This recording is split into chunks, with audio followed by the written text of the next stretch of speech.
លោកឪពុកក្មេករឿងដែលតាក់ទងនឹងពិធីបញ្ចូលឈ្មោះជីនឪនៅក្រោមព្រះនាមព្រះអង្គម្ចាស់ក្ត្រីជាធម្មតាវាត្រូវតែគិតហើយអាហាជីនឪទៅថ្ងៃមុខនឹងក្លាយជាកូនស្រីច្បងស្របច្បាប់នៃត្រកូលសិនរបស់យើងបេកមិនទាន់ងឹតផងហេតុអ្វីក៏ចាប់ផ្ដើមយកសពបាត់ទៅហើយកូនស្រីមិនដឹងគុណបង្កបញ្ហាច្រើនយ៉ាងនេះហើយនៅហ៊ានត្រឡប់មកវិញទៀតលុតជង្គង់ចុះប្រគល់ទ្រព្យបណ្ណាការរបស់ខ្ញុំមកវិញរួចសុំទោសចំពោះមុខស៊ឺជឺនិងស៊ឺជឺហ្វៃទទួលខុសនៅរាត្រីផ្សំដំណេកខ្ញុំត្រូវបានគេក្បត់ចិត្តរហូតដល់ក្បាលឡើងខៀវថែមទាំងត្រូវគេបោកប្រាស់យកទ្រព្យបណ្ណាការទៀតឪពុកបង្កើតមិនត្រឹមតែមិនរកយុត្តិធម៌ឲ្យទេនៅចង់ឲ្យខ្ញុំសុំទោសស្រីលួចលាក់និងប្រុសថោកទៀតនោះទៀត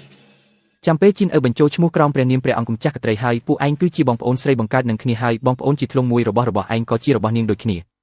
តើលោកស្ដាប់ភាសាមនុស្សមិនយល់ទេមែនទេបើមិនដូច្នោះទេលោកចូលវាំងទៅសួរអធិរាជដែលជាមីខ្ញុំទៅមើលថាទ្រង់ព្រមទទួលមួយស្រីក្រៅច្បាប់ម្នាក់នេះដែរទេកូនចង្រៃមិនស្គាល់មេឃខ្ពស់ដីទាបសពថ្ងៃក្នុងនាមជាឪពុកនិងប្រដៅឯងឲ្យបានល្អ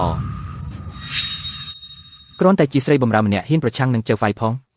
នរណានៅទីនោះអូអាស្រីបំរើថោកទាបនេះទៅវាសម្លាប់ទៅខ្ញុំចាំមើលថាអ្នកណាហ៊ានសាកយូគឺជាមនុស្សដែលម្ដាយខ្ញុំបន្សល់ទុកឲ្យខ្ញុំចៅហ្វាយរបស់នាងមានតែខ្ញុំម្នាក់គត់ប្អូនស្រីគ្រាន់តែជាស្រីបំរើម្នាក់សោះចាំបាច់ត្រូវទោសជាមួយលោកឪពុកដល់ថ្នាក់នឹងផង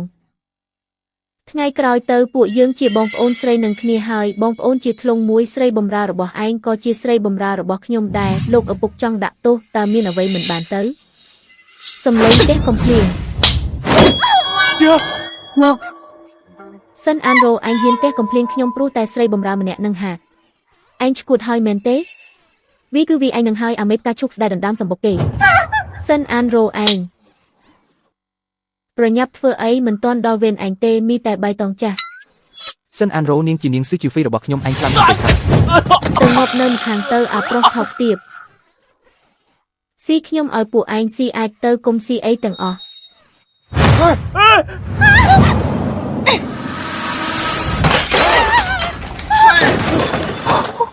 កូនចង្រៃយកកំណើតឯងឈួតរឿងអីហ្នឹងនៅមិនទាន់យកទៀតមែនទេមនុស្សដូចខ្ញុំបើមិនប៉ះពាល់ខ្ញុំមិនទៅទេតែបើហ៊ានប៉ះពាល់មនុស្សរបស់ខ្ញុំនឹងសងវិញ10 ដងបើគុំតែពេលនេះខ្ញុំមានឋានៈជាព្រះនាងត្រូវទៅរៀបការចងស្ពានមេត្រីហើយត្រូវរក្សារូបភាពជាតិសំបីតែឪពុកបង្កើតក៏ខ្ញុំវាមិនសំចៃដែរលោកម្ចាស់សិននេះជាលើកទី2ហើយដែលកូនស្រីលោកវីខ្ញុំថ្ងៃនេះត្រូវតែផ្ដល់ការពន្យល់មួយដល់ស៊ឺជឺម្នាក់នេះឲ្យខានតែបាន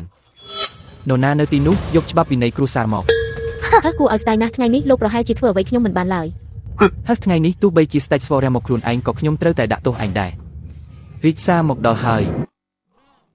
ទទួលបញ្ជាពីព្រះហស្ថព្រះចៅអធិរាជកូនស្រីរបស់ព្រះនាងហួយអាននាងសិនអានរ៉ូមានទាំងគុណធម៌និងសមត្ថភាពរូបសម្បត្តិល្អឯកពិតជាត្បូងពេជ្រនៃរាជវង្សខាងត្បូងពិតជាមានតម្លៃណាស់ហេតុនេះសូមតែងតាំងជាព្រះនាងហាងយីដើម្បីរៀបអភិសេកចងស្ពានមេត្រីជាមួយព្រះអង្គម្ចាស់ធានយានទទួលរាជសារតែងតាំងជាព្រះនាងរៀបការចងស្ពានមេត្រីជាមួយរាជទីយាទធានយាន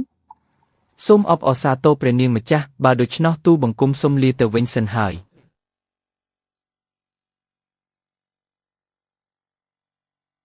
អានរ៉ូតើឯងកំពុងតែលេងល្បិចអីហ្នឹង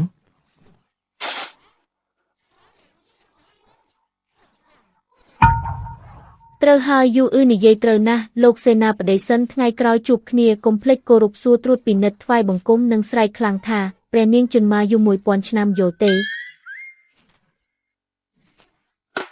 ស្រីម្នាក់ដែលខ្ញុំធ្លាប់មើលងាយគ្រប់បែបយ៉ាងពេលនេះបែរជាប្រែប្រួលមួយរំពេចคล้ายជាព្រះនាងហាងយីដ៏ខ្ពង់ខ្ពស់ទៅវិញអ្វីដែលព្រះនាងមានបន្ទូលគឺត្រឹមត្រូវណាស់តាមច្បាប់វិន័យគឺត្រូវគិតថាអ្នករវាងស្ដេចនិងសេនាជាមុនរួចសឹមគិតពីឪពុកនិងកូនតាមក្រោយក្រាបទូលព្រះនាងហាងយី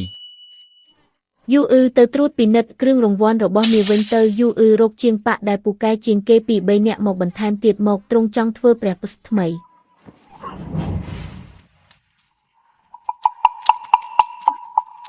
ជីនឥឡូវសិនអានរ៉ូខ្លាយជាព្រះនាងហើយថ្ងៃក្រោយនៅក្នុងភូមិគ្រីនេះតើពួកយើងម្ដាយកូនមានកន្លែងឈរជើងទៀតទេ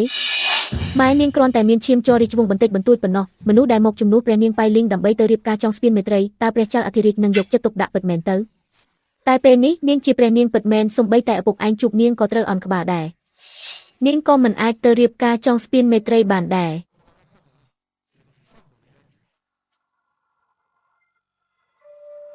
អ្នកនាងម្ចាស់ហេតុអ្វីបានជាអ្នកនាងនៅមានអារម្មណ៍មកដើរលេងផ្សារទៀតអ្នកនាងត្រូវរៀបការទៅឆ្ងាយដល់ធានយានផ្លូវក៏ឆ្ងាយគ្មានសាច់ញាតិបង្អែកតតែសោះអាយុធូរអារម្មណ៍ទៅមានទ្រព្យរង្វាន់ទាំងនោះហើយ